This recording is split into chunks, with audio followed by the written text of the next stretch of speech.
Okay, hi everyone. All right, sorry, we had a little bit of a technical difficulty, but everything is good now. All right, welcome to our lunch break web parenting webinar. Okay. All right, the topic for today is how to raise helpful and respectful children. I just want to take a minute to thank the OU and Hannah Farkas for putting this together, and also Alex Cook for taking care of all the technical aspects of this webinar. Okay, and also I'm so excited to be here with Deborah Katz, even though we're really not here together in the same room. She's in Israel and I'm in Cleveland, which I just think is so cool. You should check out her website, chalacrums.com. It's an amazing website, and you'll see from her later all her crafts and activities that she does. Okay, so I'm Adina Soclof. I run ParentingSimply.com. I'm the director for parent outreach at A Plus Solutions here in Cleveland, Ohio. And I do other stuff like give classes for the OU also. All right, so again, I just want to say that at the end of my class, you just need to press the link below me. I think that's correct. After I'm done, so you'll be able to see Devorah's part of her class. Okay, fine.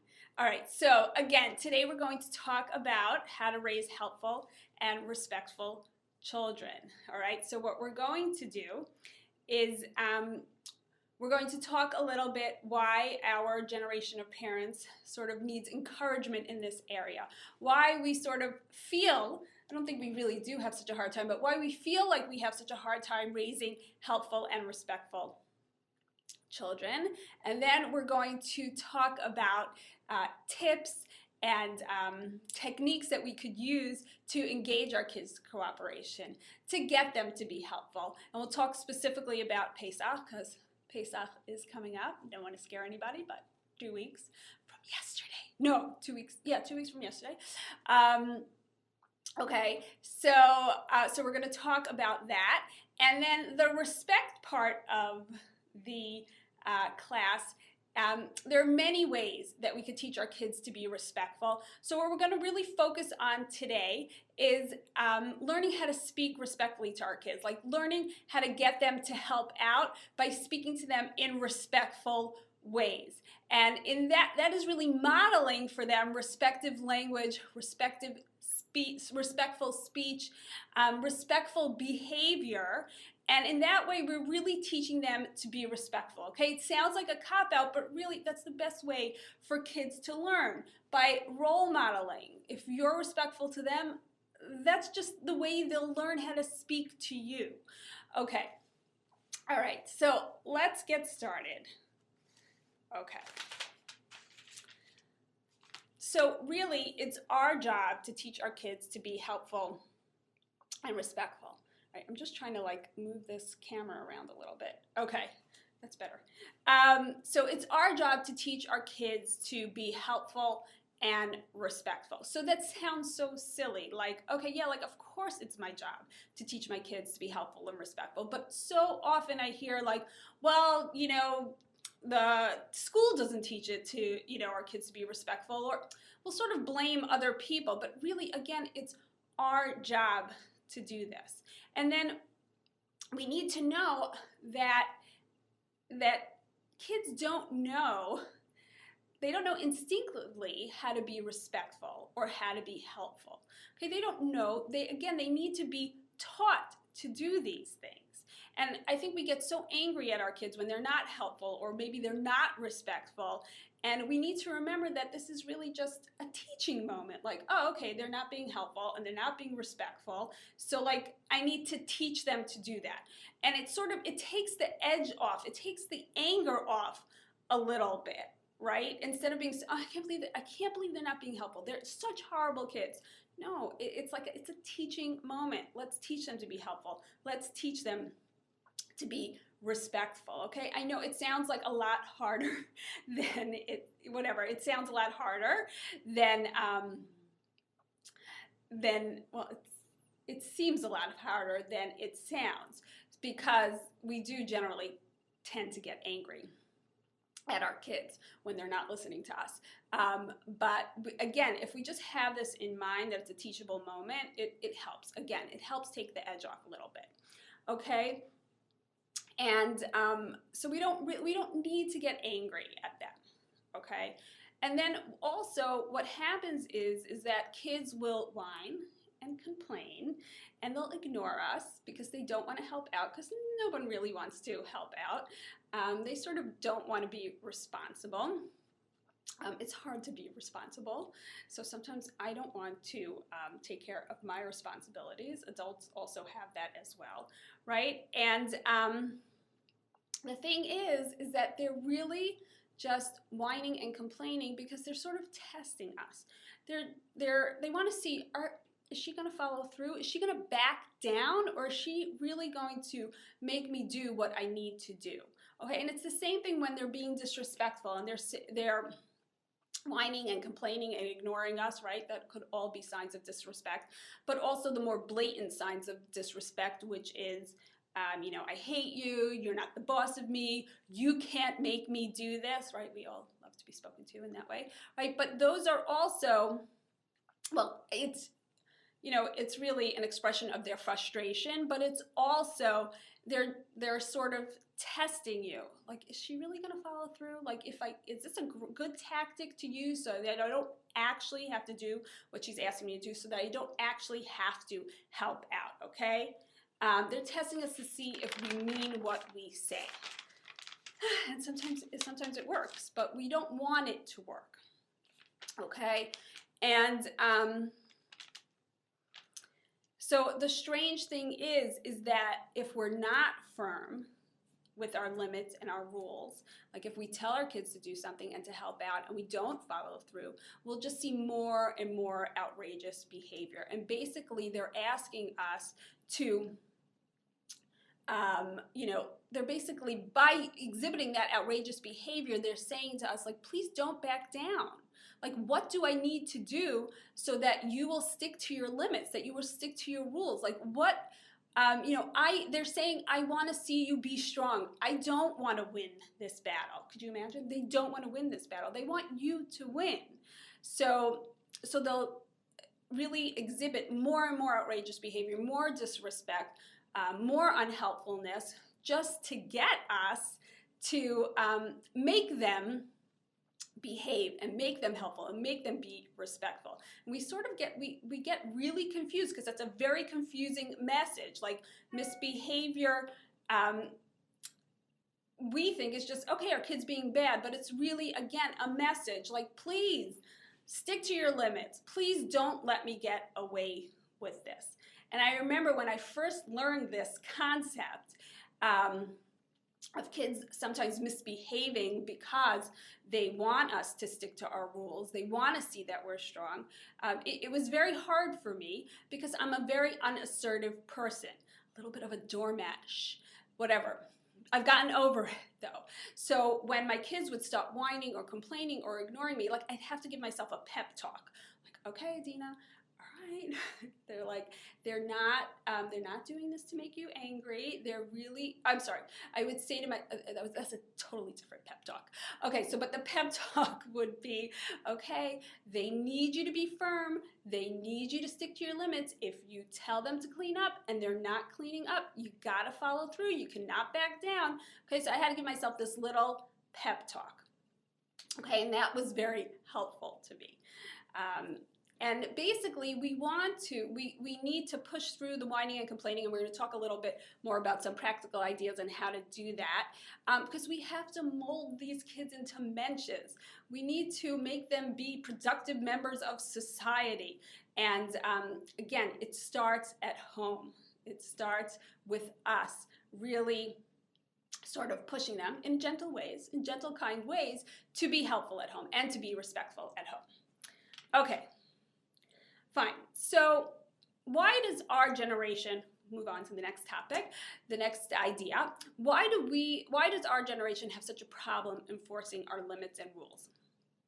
Okay, so it seems to be that our generation is a bit unsure of our parenting, and we feel mean, and we feel like, oh, they're not going to like us if we force them to do what we ask them to do, or we're going to traumatize them. They'll be unhappy. We always feel bad.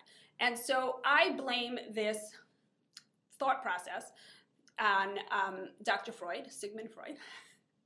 And he basically was the father of modern psychology, and he said that what happens in a person's childhood, in their youth, can affect them later on. It can affect them negatively later on. If they had some sort of trauma, then it really could compromise their emotional stability.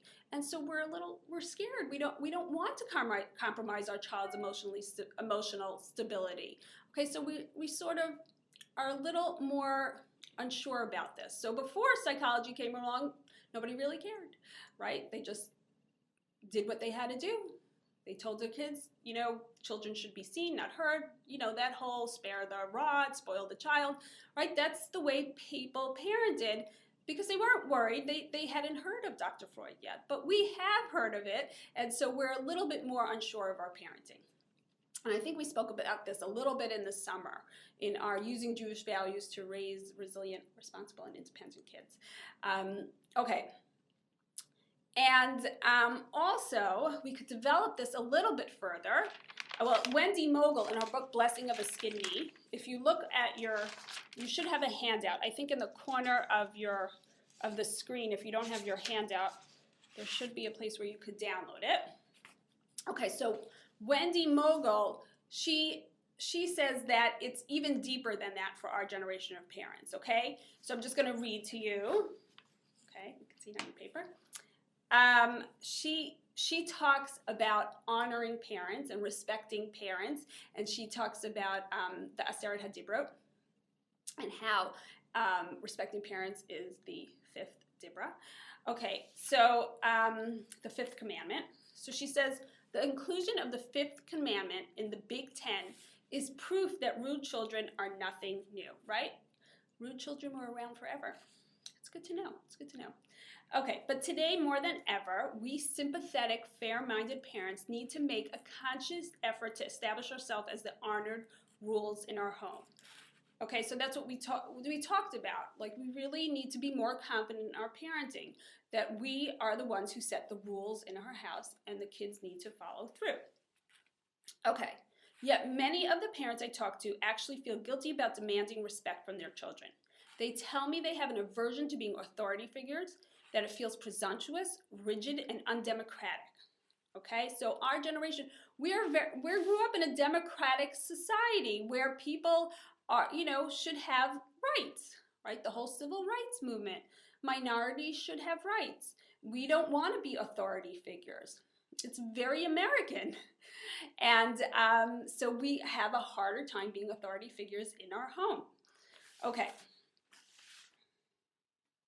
Okay, many prefer to think of themselves as their children's friends. The catch is your children will only accept your guidance and heed your advice if they respect you. In fact, it's fair to say that if you don't teach your children to honor you, you'll have a very hard time teaching them anything else. Okay, so she makes the case that we need to teach our kids to honor us. Okay, it's good for them, and it's really one of the Big Ten. It's in the Aseret HaDibrot. Because of this, we won't be able to teach our kids anything if they don't honor and respect us. Okay, so then she takes it even a little bit further. Okay, in the next, underneath that, it's on the first page. Should I hold this up? This is what you should have. Okay. Okay, so then she says, the full text of the fifth commandment reads, honor your father and mother, that your days may be long upon the land your God is giving you.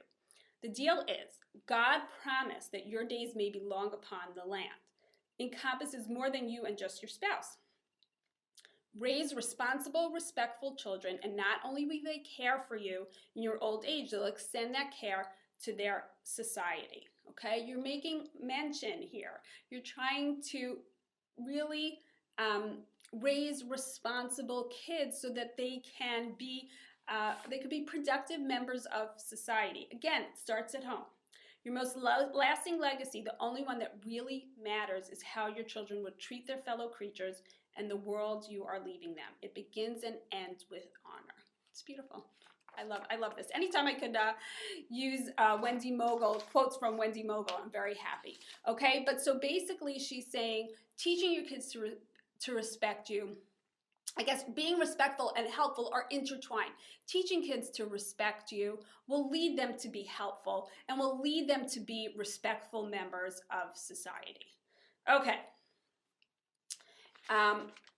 So that's why our generation has such a hard time being authority figures or really following through with our rules because of Dr. Freud, as we said, and because also that it's hard. We grew up in a democratic society, so it's a little bit harder for us to be authority figures in our home. Okay, now let's get to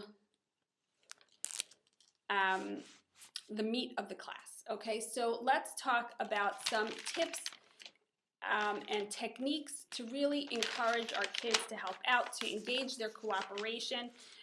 And these tips and techniques are ways that we can really talk to our kids in respectful ways, so to help them help out, to get them to help out. But again, it'll be more respectful, so that's modeling respectful language so that they'll know how to speak respectfully. Okay, to you and to everybody. All right, so number one, you want to have set jobs and set schedules in place.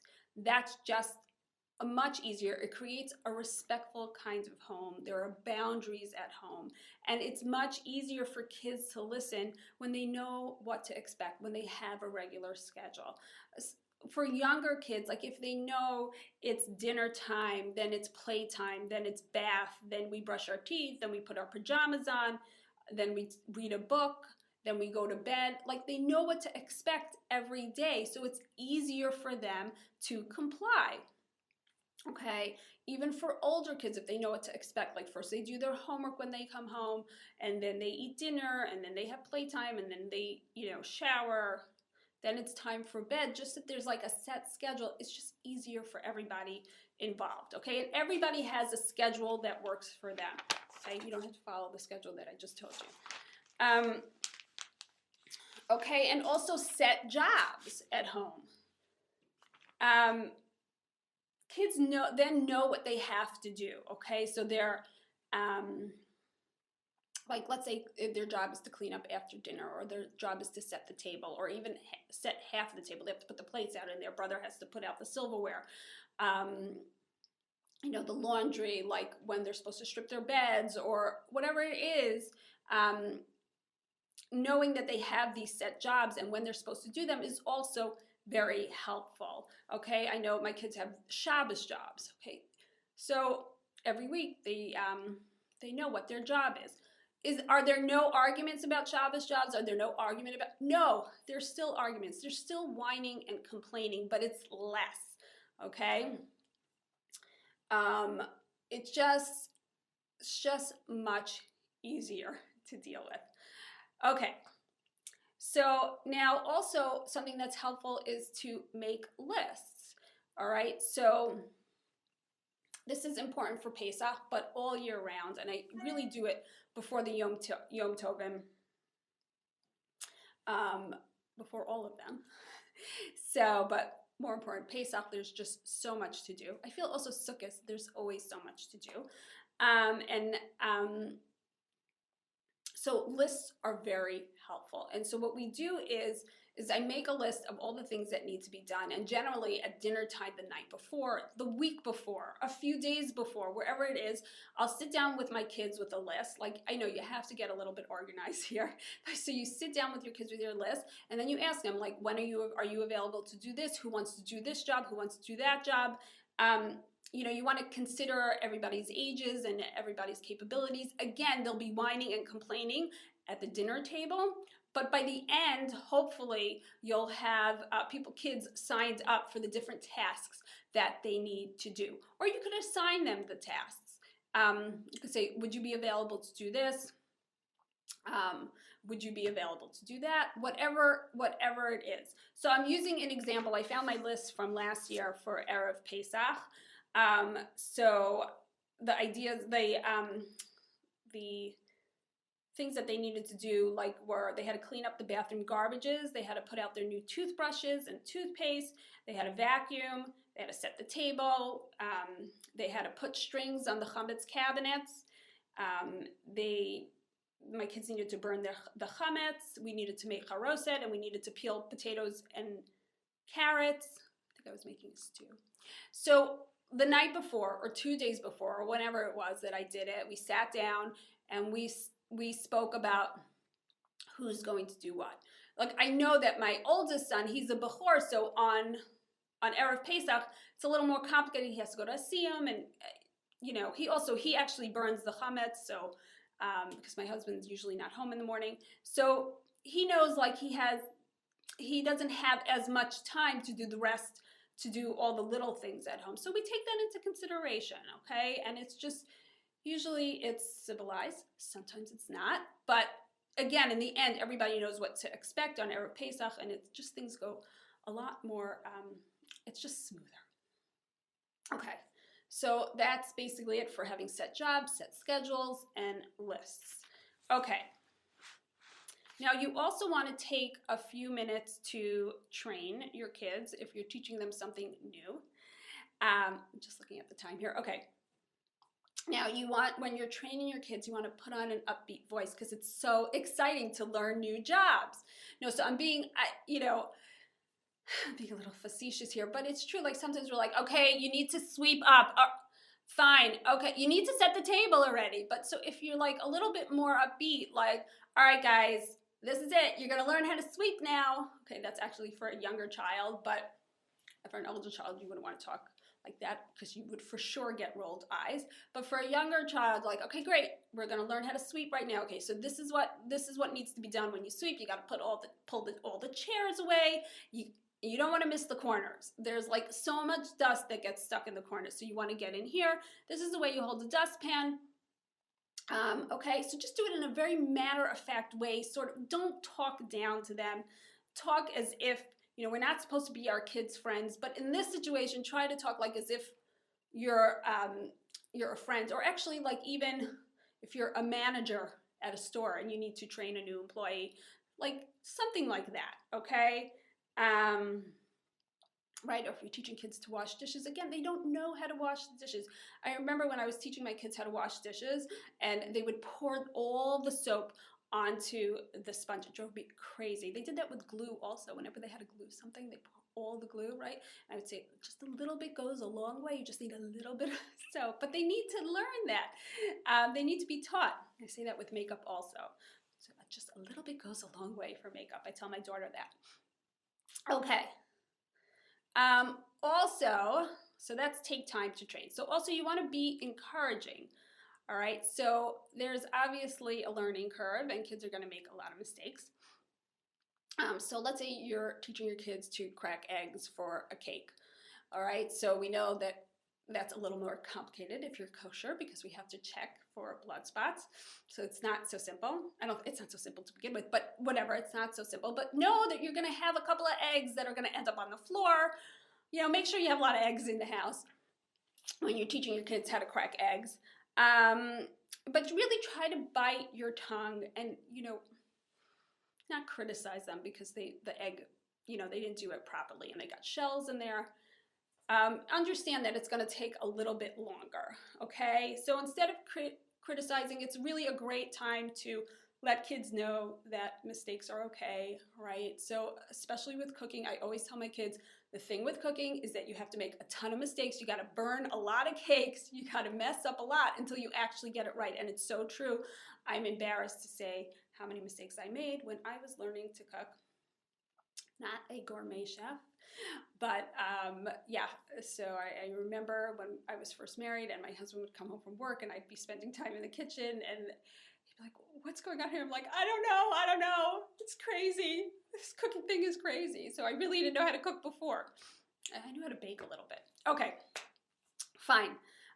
So also, instead of grumbling about the mess, you want to just teach them to clean it up in a matter-of-fact way. Oh, we made a mess. All right, let's grab a rag. Let's clean it up.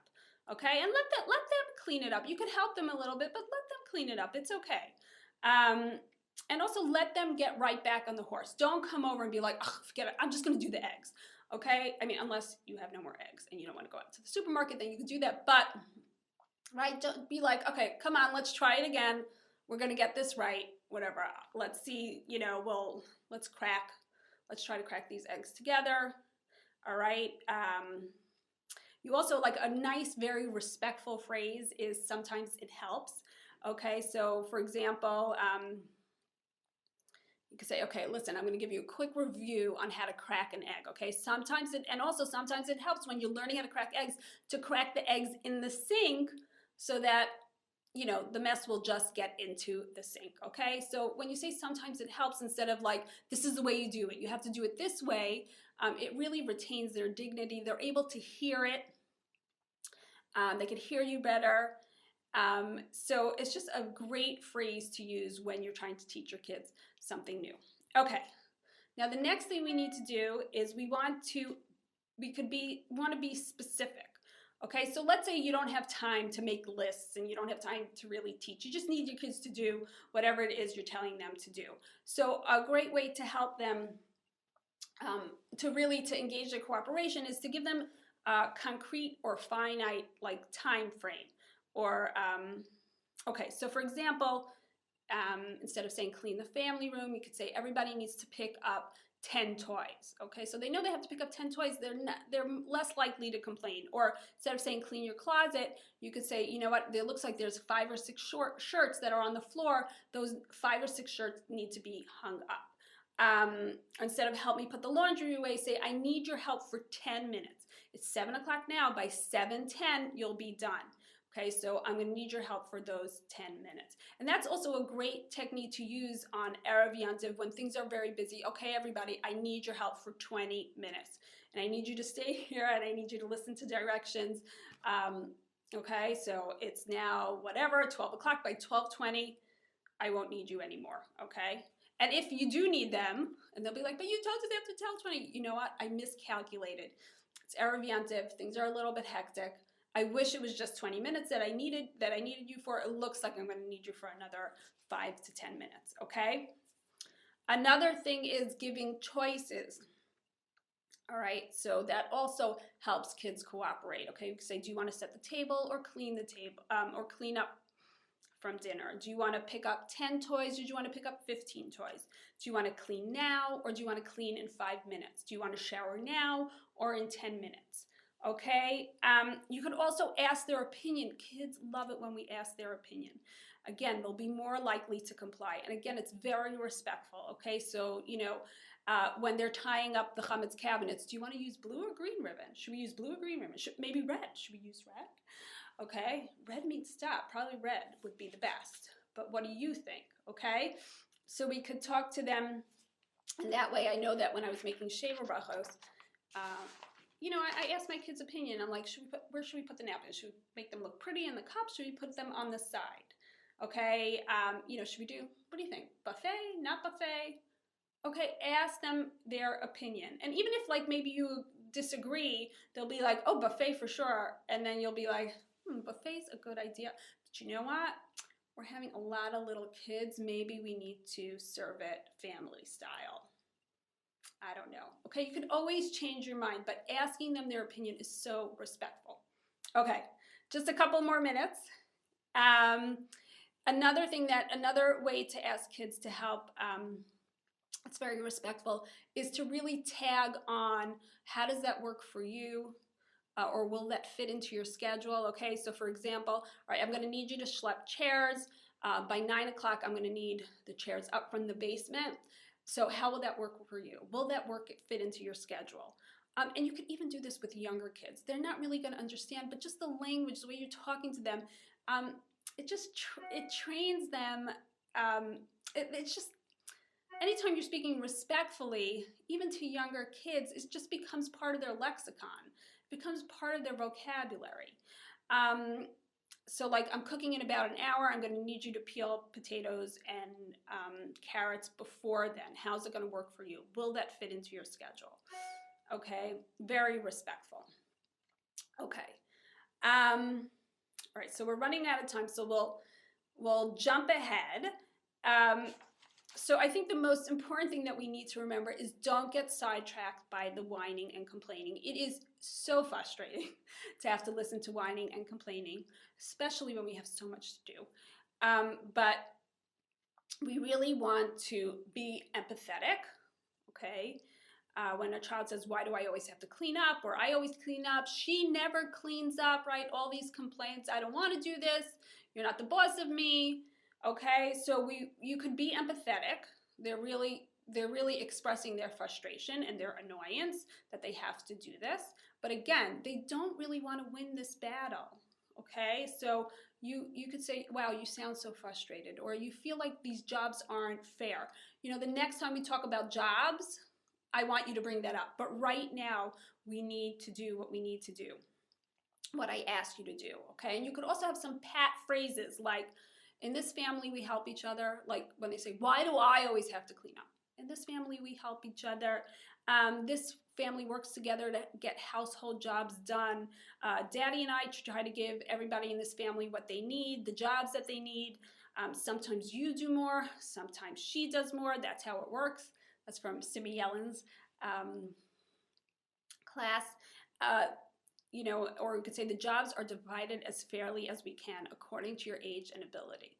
Okay, we're doing, like I always say, I'm doing the best that I can to divide the jobs fairly.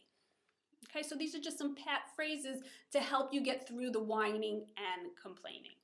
All right, but we also need to know that it takes time. This does not happen overnight. Training kids to be helpful, training kids to be respectful takes the full 18 years that they're in your house. Okay, I remember one of my fondest memories as a parent is when my son's job was to put the Shabbos candles. One of his Shabbos jobs was to put the Shabbos candles in the candlesticks on Friday, right? So I remember when he said to me, Mommy, do you need me to put the Shabbos candles in the candlesticks? Like, he initiated. He asked me if I needed help. And he must have been 11 or 12 years old. I was like, oh my gosh, he asked me. I didn't have to tell him. I didn't have to remind him. So again, one of my fondest memories as a parent. But it does take time. But eventually, the more you work at it and the more you teach them to be helpful, the more you teach them to be respectful, the more you speak to them in respectful ways and try to engage their cooperation in respectful ways, the better, they will eventually learn how to be helpful and respectful. Okay, so I want to wish you all a wonderful Pesach, okay? And you could reach me. I think my email is on the handout if you have any questions from this class.